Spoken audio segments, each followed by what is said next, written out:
Viewers, दूसरा test शुरू हो गया और आज पहले दिन का खेल खत्म भी हो गया। बांग्लादेश ने 107 रन पे 3 विकेट अपने गंवा दिए और उसके बाद बारिश की वजह से एक तो शुरू से ही मैच देर से शुरू हुआ और उसके बाद भी फिर लंच के बाद ये मैच बारिश आने की वजह से हो गया खत्म। और मतलब आज का दिन खत्म हो गया। अब आज का दिन खत्म हो गया उसके पहले लेकिन हम शुरुआत करेंगे हमारा फेवरेट सेगमेंट जो है पिच रिपोर्ट। तो मैच के पहले जब पानी वानी गिरने का मतलब खैर पानी तो वहां पहले से ही गिर रहा है और सुबह जब मैदान गीला होने की वजह से मैच देर से शुरू हुआ, कवर्स वगैरह हटे, जब तक फिर पिच रिपोर्ट हुई तो हमारा तो फेवरेट है वो सेगमेंट, आप जानते हैं। तो अपने मुरली कार्तिक आ गए। मुझे पता नहीं क्यों ये लगता है ये लोग क्यों अपनी बेइज्जती करवाने आते हैं यार। अब वहां मुरली कार्तिक ने क्या बोला पिच रिपोर्ट में, it is a black soil pitch confirms Murali Karthik. अब कानपुर में तो भैया हमेशा से ब्लैक सॉइल ही होती है। चलो ठीक है, मुरली कार्तिक ने कंफर्म कर दिया। पता नहीं, हो सकता है कि वहां कवर हटाने के बाद हमको लाल मिट्टी की पिच दिख जाती, कोई भरोसा है क्या। तो ऐसा मतलब मुरली कार्तिक के कहने का मतलब रहा होगा। It is a dark but there is enough straw coloured grass. अब बताइए, ये इससे मुरली कार्तिक से कोई पूछे कि ये स्ट्रॉ कलर्ड ग्रास क्या होती है यार, हैं? मतलब एक देखिए, एक कहावत है कि सेल्समैन को ये कहा जाता है, जो सेल्समैन जो मतलब प्रोस्पेक्ट को कुछ समझाने जाते हैं ना अपने प्रोडक्ट के बारे में, तो ये कहा जाता है कि तुम अगर कस्टमर को कन्विंस ना कर पाओ तो उसको कंफ्यूज कर दो। तो मुरली कार्तिक का और सारे ये जो पिच रिपोर्ट करने वाले हैं ना, वो मोटा हेड है, ज्यादातर यही लोग करते हैं पिच रिपोर्ट। मतलब एक सुनील गावस्कर के अलावा और कोई भी आदमी ढंग की पिच रिपोर्ट नहीं करता है। और ये देखिए आप, ये कह रहा है स्ट्रॉ कलर्ड ग्रास। अब ये भैया, अगर स्ट्रॉ कलर्ड ग्रास का कुछ मतलब होता भी है तो पहली बात तो तुमको मालूम होना चाहिए कि 99.99% लोगों को इसका मतलब मालूम नहीं होगा। और मुझे तो 100% ये भी भरोसा है कि इसको खुद को भी नहीं मालूम होगा कि ये क्या कह रहा है, लेकिन ये कंफ्यूज करना चाह रहा है। कुछ तो भी अंग्रेजी के ऐसे शब्द बोल दो जो ना तो सुनने वाले की समझ में आए और ना तुमको खुद मालूम है कि इसका मतलब क्या है। मतलब दर्शक अटकल लगाते रहे कि यार इसके कहने का मतलब क्या है, इसने कुछ सही ही कहा होगा। अब चूंकि सबको पता है कि भाई मुरली कार्तिक तो एक्स क्रिकेटर है, कमेंटेटर है ना, तो मतलब सारे मैचेस में कमेंट्री करता है, तो और सब में पिच रिपोर्ट भी करता है, तो इसको तो कुछ मालूम ही होगा। तो इस तरह से बोल बाल के कुछ भी बकवास कर दी और बता दिया, ना हमारे पल्ले कुछ पड़ा, ना उसको खुद मालूम है कि क्या होने वाला है। फिर उसके बाद कमेंटेटर्स देखिए आप, कमेंटेटर्स वहां जब मैच शुरू होने के लिए थोड़ी देर थी तो वहां कह रहे, अरे रोहित शर्मा जो है ना, देखिए आप, वो पिच के पास गया जब गौतम गंभीर बात कर रहा था किसी और से, तो उस टाइम रोहित शर्मा वहां स्पाइक्स पहन के गया और पिच के आसपास जाके वो दबा दबा के देख रहा था कि पिच दब रही है। पिच मतलब पिच का आउटर एरिया दब रहा है, तो इसका मतलब ये है कि पिच सॉफ्ट है, पिच में मॉइस्चर है, ये है वो है। और हम लोग तो देखिए पहले से कह रहे थे कि ट्रेडिशनली कानपुर की विकेट जो है वो स्पिन करती है और ब्लैक सॉइल की विकेट है वो ट्रेडिशनली स्पिन करती है, तो फिर इन लोगों को 3 स्पिनर खिलाने चाहिए। लेकिन इन लोगों ने क्या किया, ओवरकास्ट कंडीशन देख ली, फिर उसके बाद देख लिया कि अरे मैच में बारिश अभी और भी, कल भी है, परसों भी है, तो फिर इन लोगों ने क्या किया कि कुलदीप यादव को नहीं खिलाया जो कि हम सोच रहे थे, और इन्होंने आकाशदीप को ही ले लिया। मतलब पिछले मैच की ही टीम इन्होंने रिपीट कर दी, क्योंकि इनको लगा कि बस अब तो ये तो, और रोहित शर्मा ने तो स्पाइक दबा दबा के देख भी लिए थे कि विकेट डैम्प है या पता नहीं क्या है, सॉफ्ट है, तो बस हमारे तो सीवर जो है वो निपटा देंगे इनको। और एक्चुअली ऐसा कुछ भी नहीं हुआ। अब आप लोगों ने अगर मैच देखा हो सुबह या आप हाइलाइट्स देखें तो उसमें आपको पता चलेगा कि बॉल में ऐसा कुछ हो ही नहीं रहा था, ना तो जसप्रीत बुमराह, ना सिराज, ना कोई, कुछ भी नहीं। और आप एक बात बताइए कि मतलब जिस विकेट के ऊपर जसप्रीत बुमराह परेशान ना कर पाए बल्लेबाजों को, तो फिर सोचिए वो कितना मतलब बैट्समैन फ्रेंडली विकेट होगा। ऐसी ओवरकास्ट कंडीशन में ना तो हमको कोई एक्स्ट्रा वेगेंट हमको बॉल में स्विंग दिखा, सीम होने का तो सवाल ही नहीं है अभी पहले दिन, और उसके बाद कुछ भी नहीं हो रहा था, ना बॉल ऊपर ना नीचे, कुछ भी नहीं। जसप्रीत बुमराह तक ने किसी बल्लेबाज को परेशान नहीं किया, सिराज तो करता ही नहीं है आजकल, और उसके बाद आप ये देखिए रोहित शर्मा ने इसको आकाशदीप को बॉलिंग ही नहीं दी, उसके पहले तो अश्विन को लगा दिया इसने। इसको पता नहीं अश्विन के ऊपर क्या भरोसा है।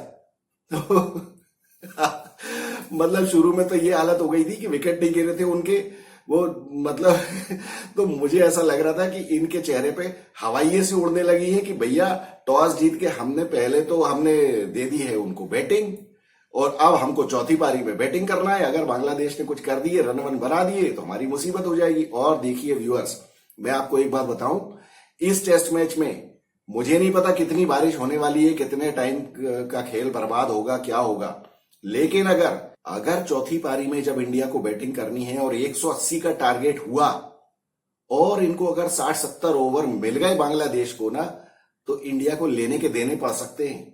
अच्छा, 180 का टारगेट मैं क्यों कह रहा हूं, एक्चुअली तो मैं 150 कहना चाह रहा था कि 150 का टारगेट भी अगर मिला ना चौथी पारी में तो इनको मुसीबत हो सकती है। लेकिन 180 मैंने क्यों किया है, क्योंकि टीम में पंत है, तो पंत की वजह से मैं जरा 30 रन का टारगेट एक्स्ट्रा दे रहा हूं, क्योंकि वो कुछ भी हो, वो 30-40 रन तो ठोक देगा आके, चाहे बॉल कितनी स्पिन हो रही हो, कुछ भी हो रहा हो, आड़ा टेढ़ा कर करा के को 40-45 रन तो वो अकेला बना देगा चौथी पारी में।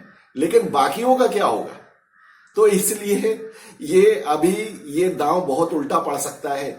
मैं देखिए वही हमेशा कहता हूं, किसी को कुछ समझ में नहीं आता है कि विकेट में क्या हो रहा है, मौसम का क्या होने वाला है, क्या कुछ नहीं, काय का डैम्पनेस विकेट के ऊपर। रोहित शर्मा ने सब देख लिया ना, हुआ क्या, कुछ भी नहीं हुआ। किसी बॉलर को कोई मदद नहीं मिली, वो आकाशदीप को जो मिली वो उसने एक्स्ट्रा जोर लगाया। एक्स्ट्रा जोर लगाने की वजह से जो कंधे से जो वो जोर लगाता है, उसकी वजह से उसको गली में कैच जायसवाल ने जो पकड़ा, वो विकेट मिला उसको। बाकी देखिए इस तरह का जब विकेट होता है ना, तब वहां जरूरत पड़ती है एक्स्ट्रा पेस की। तो 145 और 150 की स्पीड वाले बॉलर्स, वैसे हम कहते हैं कि केवल स्पीड से कुछ नहीं होता है, लेकिन जब इस तरह के विकेट होते हैं ना, तो स्पीड से प्रॉब्लम हो जाती है।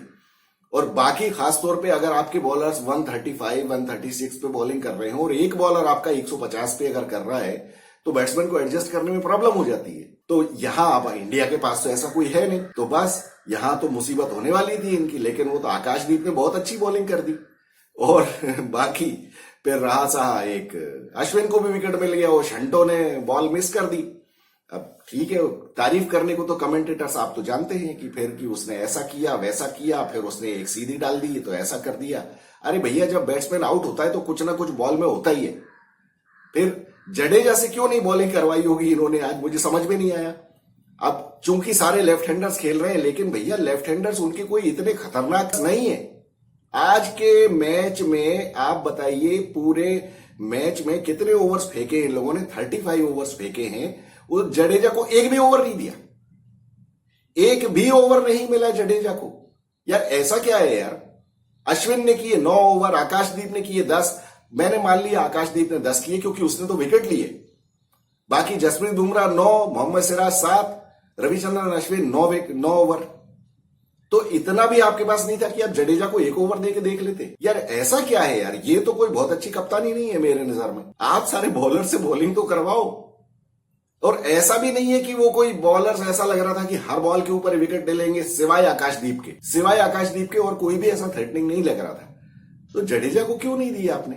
लेफ्ट हैंडर खेल रहे हैं, इसका क्या मतलब है यार, वो मुझे समझ में नहीं आया। तो कुल मिला के ये हुआ इन लोगों का, 107 रन पे 3 विकेट हो गए इनके, और जिसमें से कि जाकिर हुसैन 24 बॉल खेल के आउट हो गया 0 पे। सादमान इस्लाम थोड़ा ठीक ठाक खेल रहा था, वो भी 24 पे आउट हो गया, आकाशदीप ने आउट कर दिया। मोमिनुल हक अच्छा खेल रहा था, मोमिनुल हक अच्छा खेल रहा है, वो नॉट आउट रहा 40 रन के ऊपर। हालांकि वो जितना छोटा सा दिखता है, ऐसा लगता है वो कैसे खेलेगा, लेकिन ठीक ठाक खेल रहा था वो। हालांकि पहले टेस्ट में तो हमने देखा वो बिल्कुल कुछ भी नहीं कर पाया। शंटो ने मिस कर दिया, शंटो को खेलना चाहिए था, वो मिस कर गया। ठीक है, कोई बहुत ऐसी एक्स्ट्रा ऑर्डिनरी बॉल तो नहीं थी। और फिर मुशफिकर रहीम आए अपने मौलवी, तो वो खेल रहा है 6 रन बना के, तो 107 रन पे 3 विकेट है। अब शाकिब अल हसन का लास्ट टेस्ट मैच है, उसने डिक्लेयर कर दिया कि मेरा लास्ट टेस्ट मैच है। पता नहीं उसके ऊपर क्या मर्डर का आरोप लग गया, बांग्लादेश जाने से डर रहा है, वो क्या है क्या नहीं है, वो तो बाद में पता चलेगा क्या है। तो अब देखिए क्या करते हैं ये बांग्लादेशी लोग। लेकिन मुझे ऐसा लगता है कि सेकेंड सेशन में लंच के बाद जब थोड़ी बहुत देर धूप निकली हुई थी तो उस टाइम बैटिंग करना काफी आसान था। शांटो को उस समय आउट नहीं होना चाहिए था। हो गया, ठीक है। लेकिन अब यह है कि अगर इसी तरह से चलता रहा, देखिए 107 रन तो हैं और 107 रन आज के 35 ओवर के हिसाब से ठीक ठाक ही है। 3.05 का इनका वो है स्कोरिंग रेट। और अगर इनकी एक आध दो पार्टनरशिप हो जाती हैं और ये चले जाते हैं मतलब 300 के आसपास, और इस तरह से पानी आता जाता रहा, मतलब बारिश आती जाती रही, तो इंडिया को तकलीफ हो सकती है। इंडिया के पास मौका है कि भैया पहली पारी में जरा ढंग से जम के बैटिंग करें, क्योंकि चौथी पारी बहुत मुश्किल हो जाएगी। कोई भरोसा नहीं है। मान लीजिए अगर धूप निकल आती है 3 दिन के बाद, अगर धूप निकल आती है, बहुत अच्छे से धूप निकल आई, 2 दिन मतलब कल और परसों अगर थोड़ा बहुत ऐसे ही बारिश आती जाती रही, रुक रुक के खेल होता रहा, और उसके बाद अगर धूप निकली तो फिर विकेट में कुछ भी हो सकता है चेंज। तो चौथी पारी बहुत ज्यादा मुश्किल हो जाएगी इंडिया के लिए। और इंडिया जो है वो अपनी पहली पारी ढंग से खेलते नहीं है। अगर नहीं खेली ढंग से तो इनको आखिरी पारी में बहुत ज्यादा प्रॉब्लम हो सकती है। स्पिनर्स तो 3-3 खिला लिए हैं बांग्लादेश ने। वो ताजुल इस्लाम को भी खिला लिया, उन्होंने 2 ही सीमर खिलाए, वो नाहिद राणा को भी निकाल दिया और तस्कीन अहमद को भी निकाल दिया। तस्कीन को क्यों निकाल दिया मुझे समझ में नहीं आया, वो अच्छा बॉलर है वैसे, लेकिन ठीक है, उन्होंने देखा कि नहीं स्पिन होगी बॉल। वो तो ट्रेडिशनल ये मान के चले कि कानपुर की विकेट है तो ये तो स्पिन होगी, उस हिसाब से गए। उनने अपना ज्यादा दिमाग लगाया नहीं, जैसा इंडिया ने लगाया। इंडिया ने तो लगा दी अपनी पीएचडी इसमें कि ऐसा है, सॉफ्ट है, ये है, वो है, फलाना, और ओवरकास्ट कंडीशन है, तो उस हिसाब से तो कुछ भी नहीं हुआ। अगर आपने ऐसे टॉस जीत के पहले बैटिंग दी है सामने वाली टीम को, तो आपको इस टाइम 35 ओवर में 5-6 विकेट गिरा देने चाहिए थे, लेकिन यहां तो 3 ही विकेट गिरे हैं। तो आइडियली तो Bangladesh is in a better position than India. तो चलिए देखेंगे क्या होता है अपन कल के मैच में। कल कब शुरू होता है, क्या होता है, कितने दिन का खेल होता है, कितने ओवर्स का खेल होता है। अब हम बात करते हैं कि हमारे व्यूअर्स क्या कह रहे हैं, और अब हम कुछ अपने व्यूअर्स के कमेंट्स लेते हैं जो पिछली वीडियो में कमेंट्स किए थे। रवि कहते हैं कि आपने बिल्कुल ठीक कहा, ये फैन लोगों ने जबरदस्त ऊपर उठा के रखा है बिना एनालिसिस के। प्लेयर्स के बारे में कह रहे हैं। Nathan Lyon without doing any gimmicks thinks the batsman out, okay, and our Ashwin no doubt he is very good bowler, does all that हरकत एंड इनकंसिस्टेंट है। तो ये उसी के ऊपर लिख रहे हैं जो हम ये कहते हैं कि ये फालतू की बातें ज्यादा करता है, और मतलब जब इसको विकेट नहीं मिलते हैं तब तो ये चुपचाप रहता है, जब विकेट मिलते हैं तो दुनिया भर की थ्योरी सुनाने लग जाता है हमको। तो ऐसा नहीं है, नेथन लॉयन भी विकेट लेता है, लेकिन वो दुनिया भर की पंचायत नहीं करता है कि मैं तो यूं करता हूं और शू करता हूं और ऐसे निकाल देता हूं और ऐसे ड्रिफ्ट कर देता हूं। तो कहने का मतलब यही है कि भैया जब विकेट हेल्प करता है तब हर किसी बॉलर को विकेट मिल जाते हैं। तो अगर आप इतने बड़े एक्सपर्ट हो, इतने बड़े पीएचडी करके आए हो बॉलिंग में, तो आपको तो फिर हर किसी विकेट पे विकेट लेना चाहिए। तो एक बार कभी ये भी तो बोल दिया करो यार कि विकेट थोड़ा हेल्पफुल रहता है, इस वजह से ले लेता हूं। लेकिन जब वो जनता सुनती नहीं है उस चीज को, और जनता तो बस यही, जनता को समझ है नहीं। तो रवि का कहना बिल्कुल सही है। For second test we should get Kuldeep in just for variety, though both he and Axar deserve to be in the 11। अब तो आपने देख ही लिया रवि क्या हुआ, इन लोगों ने तो तीसरा स्पिनर खिलाया ही नहीं। मुझे लगता है कि इनको परेशानी होगी। I am from Bangalore and just frustrated with KL Rahul, he had a chance to play in Maharaja trophy. अच्छा, ये महाराजा ट्रॉफी आपने पिछले वीडियो में भी कमेंट में लिखा था, मुझे पता नहीं है महाराजा ट्रॉफी क्या है, मैं जानता नहीं हूं। शायद ये कोई लोकल टूर्नामेंट है, ये टीएनपीएल की तरह हो सकता है, ऐसा ही कुछ होगा। तो मैं समझा नहीं था, मुझे लगा कि आप दिलीप ट्रॉफी को महाराजा ट्रॉफी कह रहे हैं। अरे भैया, महाराजा ट्रॉफी के लिए तो केएल राहुल बहुत बड़ा प्लेयर है। केएल राहुल कैसे खेलेगा? हालांकि इसको खेलना चाहिए। ये जितना डरपोक है ना, ये जितना अच्छा बैट्समैन है उतना ही बड़ा डरपोक है। बहुत डरा हुआ खेलता है ये, पता नहीं यार, मूड खराब करके रख दिया केएल राहुल ने यार। तो वो बस यही है, इन्होंने लिखा है रवि ने, he had a chance to play in Maharaja trophy but got scared of failure. अब बताइए, फेलियर से ही स्केयर होगा तो फिर कैसे चलेगा काम भैया? जाके खेलना पड़ेगा ना।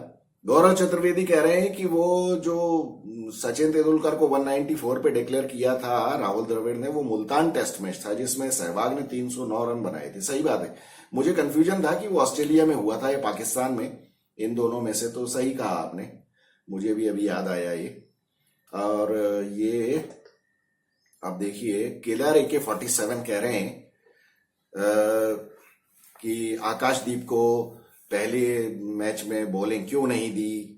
बात सही है, देखिए आज भी उसने ही शुरुआत की पहले विकेट लेके, बाकी तो सिराज और जसप्रीत से तो कुछ हो ही नहीं रहा था।